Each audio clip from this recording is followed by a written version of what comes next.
നമസ്കാരം. പ്രേക്ഷകർക്കേറെ പ്രിയങ്കരിയായ social media ഇൻഫ്ലുവൻസറാണ് Diya Krishna. നടൻ കൃഷ്ണകുമാറിന്റെ മകൾ കൂടിയായ ദിയയുടെ വിശേഷങ്ങളെല്ലാം തന്നെ വളരെ പെട്ടെന്നാണ് വൈറലായി മാറുന്നത്. ദിയയുടെ സഹോദരിമാരും അമ്മയും എല്ലാം സോഷ്യൽ മീഡിയയിൽ വളരെ സജീവമാണെങ്കിലും ദിയയോട് പ്രേക്ഷകർക്കേറെ ഇഷ്ടമാണ്. എന്തും തുറന്ന് സംസാരിക്കുന്ന ജാടയില്ലാത്ത ദിയയുടെ സ്വഭാവമാണ് ഒരുപാട് ഇഷ്ടമെന്ന് ആരാധകർ പറയാറുണ്ട്. കഴിഞ്ഞ ദിവസമാണ് ദിയ കൃഷ്ണയ്ക്കും അശ്വിൻ ഗണേശനും കുഞ്ഞ് ജനിച്ചത്. ജൂലൈ 5 രാത്രി 7:16 കുഞ്ഞിന്റെ ജനനം. അടുത്ത കാലത്ത് കേരളത്തിൽ ഏറ്റവും കൂടുതൽ ചർച്ച ചെയ്ത കാര്യങ്ങളൊന്നായിരുന്നു ദിയയുടെ പ്രസവ വീഡിയോ. ഇപ്പോഴത്തെ കുഞ്ഞ് പിറന്നതിന്റെ വിശേഷങ്ങൾ പങ്കുവയ്ക്കുകയാണ് ദിയ കൃഷ്ണയുടെ അമ്മ സിന്ധു കൃഷ്ണ. തന്റെ പുതിയ ബ്ലോഗിലൂടെയാണ് സിന്ധു വിശേഷങ്ങൾ പങ്കുവച്ചത്. കുഞ്ഞിന് ഓരോ കാര്യങ്ങൾ ചെയ്യുമ്പോൾ എന്റെ മനസ്സിൽ ഹൻസികയുടെ ഇളയ കുഞ്ഞ് വന്നതുപോലെയാണ്. ഓസിക്ക് അനിയൻ ജനിച്ച ഫീലാണ് എന്റെ മനസ്സിൽ. അമ്മ എന്നതിനേക്കാൾ ചേച്ചി എന്ന ഫീലാണ് ഓസി. എനിക്കും അങ്ങനെയായിരുന്നു. അമ്മു ജനിച്ചപ്പോൾ ഒരു അമ്മയായി ചിന്തിക്കാൻ എനിക്ക് ഒരുപാട് സമയമെടുത്തു. ചേച്ചി തരാം കേട്ടോ എന്നേ ഞാൻ പറഞ്ഞിരുന്നത്. അമ്മയാണെന്ന് ഫീൽ ചെയ്യാൻ കുറച്ച് സമയമെടുക്കും. ആ പ്രോസസ്സിലാണ് ഓസി. ഞാൻ ഗ്രാൻഡ് മദറാണെന്ന് പ്രോസസ്സ് ചെയ്യാനും അങ്ങനെ ചിന്തിക്കാനും സമയമെടുക്കും. കുട്ടിയെ കാണാൻ പറ്റിയതിൽ യൂണിവേഴ്സിനോട് നന്ദി പറയുന്നു. ഞാൻ കുഞ്ഞുങ്ങളെ നോക്കാൻ കുറച്ചുകൂടെ എക്സ്പേർട്ട് ആയിരുന്നു. കുറെ പിള്ളേർ ഉള്ളതുകൊണ്ട്. അനിയത്തി സിമിക്ക് 3 പിള്ളേരായപ്പോൾ ഞാൻ എല്ലാത്തിനും കൂടെ നിന്നിട്ടുള്ള ആളാണ്. ആയെ വെക്കണോ വേണ്ടയോ എന്നൊക്കെയുള്ള ഡിസ്കഷൻ നടന്നപ്പോൾ നമ്മളൊക്കെ ഇല്ലേ, നമുക്ക് നോക്കാം, പറ്റില്ലെന്ന് കണ്ടാൽ ആയെ വെക്കുന്ന കാര്യം ആലോചിക്കാമെന്ന് ഞാൻ പറഞ്ഞു. എനിക്ക് അവനെ നോക്കുന്നതിൽ വളരെ സന്തോഷമാണ്. പെൺകുട്ടികളെ നോക്കി എനിക്ക് ശീലമുണ്ട്, ആൺകുട്ടികളെ നോക്കി എനിക്ക് ശീലമില്ല. സിമിയുടെ കുട്ടികളെ ഞാൻ കുറച്ച് നോക്കിയിട്ടുണ്ടാകും. പിന്നെ സിമി തിരിച്ചു പോയല്ലോ. ധാരാളം പേർ ഓസിയുടെ പ്രഗ്നൻസിയും ബേബിയുടെ വരവും അവരുടെ കുടുംബത്തിലെ ഒരു കുട്ടിക്ക് സംഭവിക്കുന്നത് പോലെയാണ് എടുത്തിട്ടുള്ളത്. ഞങ്ങളുടെ ഫാമിലിയെ നിങ്ങളുടെ ഫാമിലിയുടെ ഭാഗമായി പരിഗണിക്കുന്നതിൽ എല്ലാ മലയാളികളോടും നന്ദി പറയുന്നു. ഓസിയുടെ കുഞ്ഞിന്റെ പേര് ഞാനല്ല സെലക്ട് ചെയ്തത്, ഓസി തന്നെയാണ് സെലക്ട് ചെയ്തത്. ഞാൻ കുറെ പേരുകൾ കൊടുത്തിരുന്നു. ബോയ് ആണെങ്കിൽ ഇങ്ങനെ ഒരു പേര് വെക്കാമോ എന്ന് ഓസി ചോദിച്ചിരുന്നു. ആദ്യം ഞങ്ങൾ വേണോ എന്ന് ആലോചിച്ചു. എനിക്ക് ഭയങ്കര ഇഷ്ടപ്പെട്ടു. പെറ്റ് നെയിമായി ഓമി എന്ന് വിളിക്കാമെന്ന് ഓസി പറഞ്ഞു. അങ്ങനെ ഓസി തന്നെ തെരഞ്ഞെടുത്ത പേരാണിതെന്നും സിന്ധു കൃഷ്ണ പറയുന്നു. നേരത്തെ നമ്മുടെ പിള്ളേർ കുറച്ച് നാളുകൾക്ക് മുമ്പാണ് ജനിച്ചതെന്ന് ഒരു തോന്നൽ എന്നാണ് സിന്ധു കൃഷ്ണയും കൃഷ്ണകുമാറും നേരത്തെ പറഞ്ഞിരുന്നത്. ഓസിയുടെ ഡെലിവറി ആയപ്പോഴേക്കും വീട്ടിൽ ഇഷ്ടം പോലെ എല്ലാ കാര്യത്തിലും ആളായി. പക്ഷെ സിന്ധു ഗർഭിണിയായ സമയത്ത് ആരും സഹായത്തിന് അധികം ഉണ്ടായിരുന്നില്ല. ഞങ്ങൾ രണ്ടുപേരും തന്നെയാണ് എല്ലാ കാര്യങ്ങളും ചെയ്തിരുന്നത്. സിന്ധു രാത്രിയിൽ പോകും, പ്രസവിക്കും, തിരിച്ചു വരും. ഇഷാനി ഗർഭിണിയായിരുന്ന സമയത്ത് പെയിൻ വന്ന ശേഷമാണ് സിന്ധുവിനെ ആശുപത്രിയിൽ പ്രവേശിപ്പിച്ചത്. ഹെൽത്ത് കാർഡ് പോലും എടുത്തില്ല. തിരികെ വന്ന് ഞാൻ എടുത്തു കൊണ്ടുപോയതാകട്ടെ അമ്മുവിന്റെ LKG പ്രോഗ്രസ് കാർഡാണ്. വെപ്രാളം കാരണം കണ്ണൊന്നും ശരിക്കും വർക്ക് ചെയ്തില്ല. 2-3 കിലോ തൂക്കമുള്ള സ്മോൾ ബേബി ആയിരുന്നു ഇഷാനി. ഞങ്ങളുടെ കുഞ്ഞുങ്ങളെല്ലാം ഭാരം കുറവുള്ള കുഞ്ഞുങ്ങളായിരുന്നു. അമ്മു 2.6 കിലോയെ ഉണ്ടായിരുന്നുള്ളൂ. ഓസിയും ഹൻസുവും 2.5 കിലോയെ ഉണ്ടായിരുന്നുള്ളൂ. ഇതൊക്കെ ഭാരം കുറഞ്ഞ കുഞ്ഞുങ്ങളുടെ കൂട്ടത്തിലാണ് പരിഗണിക്കുക. ജനിച്ചപ്പോൾ ഏറ്റവും ക്യൂട്ട് ബേബി ഇഷാനി ആയിരുന്നു. ജോൺസൺസ് ബേബിയുടെ പരസ്യത്തിലൊക്കെ വരുന്ന കുഞ്ഞിനെ പോലെയായിരുന്നു. അമ്മുവിന്റെ തല കുറച്ച് വലുതായിരുന്നുവെന്നും ഇരുവരും പറഞ്ഞു. പണ്ട് ചുരിദാറിന്റെ ദുപ്പട്ടയാണ് ഞാൻ എന്റെ കുഞ്ഞുങ്ങളെ പുതപ്പിച്ചിരുന്നത്. മുതിർന്നവരുടെ വസ്ത്രം കഴുകാൻ ഉപയോഗിക്കുന്ന ഡിറ്റർജന്റ് ഉപയോഗിച്ചാൽ കുഞ്ഞിന് അലർജി വന്നേക്കും. കയ്യിൽ കിട്ടുന്ന തുണി ഉപയോഗിച്ച് കുഞ്ഞിനെ തുടയ്ക്കരുത്. അതിനുവേണ്ടിയാണ് കുഞ്ഞിന്റെ ഓരോ കാര്യങ്ങളും പ്രത്യേകം തുണികളും സാധനങ്ങൾ വാങ്ങിയതെന്നും സിന്ധു കൃഷ്ണ പറഞ്ഞിരുന്നു.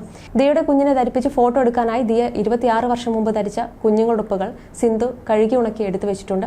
അതിനുള്ള സാഹചര്യം വരുമ്പോൾ ആ ഉടുപ്പുകൾ ഇടിയിച്ച് കുഞ്ഞിന്റെ ഫോട്ടോകൾ പകർത്തുമെന്ന് ദിയ അമ്മയ്ക്ക് ഉറപ്പ് നൽകി. താൻ പ്രസവിച്ചുവെന്ന് വ്യാജ വാർത്ത കൊടുത്തവരെ കുറിച്ചും ദിയ സംസാരിച്ചു. ഞാൻ ആശുപത്രിയിൽ ട്രിപ്പിട്ട് കിടക്കുന്ന ഫോട്ടോയാണ് ചിലർ വ്യാജ വാർത്തയ്ക്ക് തമ്പനയിൽ നൽകിയിരിക്കുന്നത്. 10 പേരെ ചുറ്റും നിർത്തിയാണോ ഞാൻ പ്രസവിക്കുന്നതെന്ന് ആ തമ്പ് കാണുമ്പോൾ തോന്നുമെന്നും ദിയ പറഞ്ഞിരുന്നു.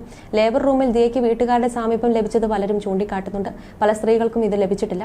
സ്ത്രീക്ക് മാനസികമായ പിന്തുണ ഏറ്റവും അധികം വേണ്ട സമയമാണ് പ്രസവം. ആ സമയത്ത് പല ആശുപത്രികളിൽ നിന്നും നഴ്സുമാരിൽ നിന്നുണ്ടാകുന്ന മോശം പെരുമാറ്റം ദിയയുടെ ബ്ലോഗിന് താഴെ പലരും പങ്കുവയ്ക്കുന്നുണ്ട്. ഡെലിവറി സമയത്ത് അമ്മയെയും ഭർത്താവിനെയും നിർബന്ധമായും ഡെലിവറിക്ക് കൂടെ നിർത്തണമെന്ന് പല സ്ത്രീകളും ചൂണ്ടിക്കാണിക്കുന്നുണ്ട്. ദിയയുടെ ബ്ലോഗ് ഇത്തരത്തിലുള്ള വലിയ ചർച്ചകൾക്ക് തുടക്കം കുറിച്ചു. ഇതേക്കുറിച്ച് ഡോക്ടർ ഷിംന അസീസ് തന്റെ സോഷ്യൽ മീഡിയയിൽ പങ്കുവച്ചിരുന്ന കുറിപ്പ് വൈറലായിരുന്നു. കാണിക്കാൻ പാടില്ലാത്തതൊന്നും ആ വീഡിയോയിൽ ഇല്ലെന്നും ചൊറിയുന്നവർ ചൊറിഞ്ഞുകൊണ്ടിരിക്കട്ടെ എന്നും ഷിംന അസീസ് പറയുന്നു. ദിയ കൃഷ്ണയും കുടുംബവും ഡോക്യുമെന്റ് ചെയ്തിരിക്കുന്ന പ്രസവം നല്ല അസൽ റിസർച്ച് മെറ്റീരിയലാണ്.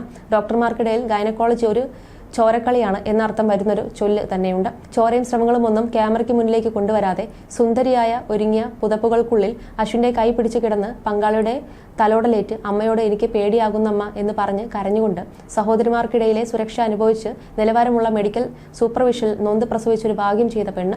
അത് കാണുന്ന വലിയൊരു വിഭാഗം പുച്ഛിസ് പുരുഷന്മാർ പുറമെ അംഗീകരിച്ചില്ലെങ്കിലും തലയ്ക്കകത്ത് പുനർചിന്തനം ഉണ്ടാകുന്നതിനുള്ള സാധ്യതയുണ്ട്. പെണ്ണ് കടന്നു പോകുന്ന അതിതീവ്ര വേദനയും അവൾ അർഹിക്കുന്ന കരുതലുമെല്ലാം 4 പുസ്തകം വായിച്ചാൽ കിട്ടാത്തത്രയും ആഴത്തിൽ ആ മിനിറ്റുകൾ നീളമുള്ള വീഡിയോയിലുണ്ട്. കുറ്റം പറയാൻ വേണ്ടിയാണെങ്കിലും എല്ലാവരും ആ വീഡിയോ ഒന്ന് കണ്ടേക്കണേ. ചില കാര്യങ്ങളെ കുറിച്ച് ചിലർക്ക് തെളിവ് വരാൻ ചാൻസ് ഉണ്ട്. വല്ലാത്തൊരു കൂട്ടായ്മ തന്നെയാണ് ആ കുടുംബം. കാണിക്കാൻ പാടില്ലാത്തതൊന്നും ആ വീഡിയോയിലില്ല. ചൊറിയുന്നവർ ചൊറിഞ്ഞുകൊണ്ടേയിരിക്കട്ടെ, പറയേണ്ടവർ പറയട്ടെ.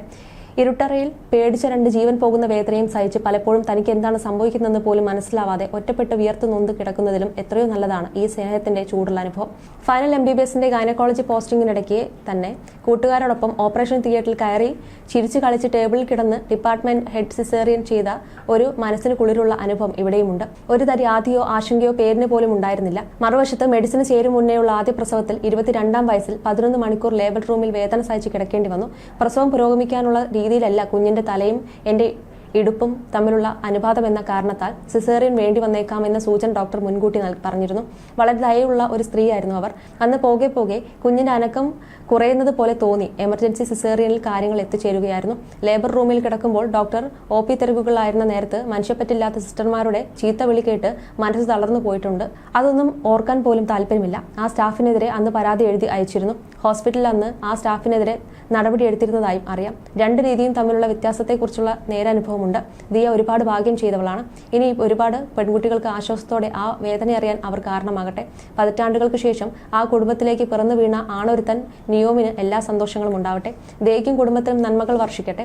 ജീവിതത്തിലെ നിറങ്ങൾ ലോകം അറിയുക തന്നെ ചെയ്യട്ടെ എന്നാണ് ഷിംനാസിസ് കുറിച്ചത്. പൊതുവെ പ്രസവ വീഡിയോയോടും ഗർഭിണിയുടെ ബ്ലോഗുകളോടും മുഖം തിരിക്കുന്നവരാണ് മലയാളികൾ. പ്രസവം പോലും കണ്ടന്റാക്കി പണം സമ്പാദിക്കാൻ നോക്കുന്നുവെന്നാണ് ഫാമിലി ബ്ലോഗേഴ്സ് പ്രധാനമായും കേൾക്കാറുള്ള വിമർശനം. എന്നാൽ ദിയയുടെ ഡെലിവറി വീഡിയോ മലയാളികൾ ഒന്നടങ്കം ഏറ്റെടുത്തു.